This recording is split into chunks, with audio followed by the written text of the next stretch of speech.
সব কেনাকাটা শুরু করে দেই। আর তোমার জন্য কিন্তু আমার তরফ থেকে স্পেশাল একটা গিফট আছে। তাই কি গিফট বলো না, আমার তো এখনই শুনতে ইচ্ছে করছে।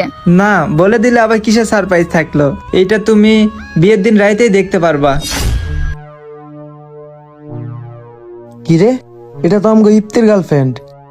বিয়ে বিশাল ভাইয়ের সাথে রুহির কিসের বিয়ে?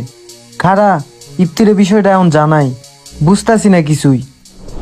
শোন, তোরা এখন যেভাবে আমার পাশে আসস, সামনে কিন্তু নির্বাচন, ঠিক সেম ভাবে পাশে থাকবি। দরকার হলে আরো পোলাবান নিয়ে আসবি, ঠিক আছে? আর শুনলাম তোরা নাকি ইদারিং গ্যাঞ্জাম বেশি করতেছস। শোন, এখন সামনে নির্বাচন, কোনো গ্যাঞ্জাম গুঞ্জাম করবি না। আর পুলিশ ধরে নিয়ে গেলে কিন্তু আমি সুরে আনবো না একটা দাও। ওই বেটা ইপ্তি, এদিকে কি পোলাপান লাই আড্ডা দিতাছস? ওইদিকের খবর কি রাখছস?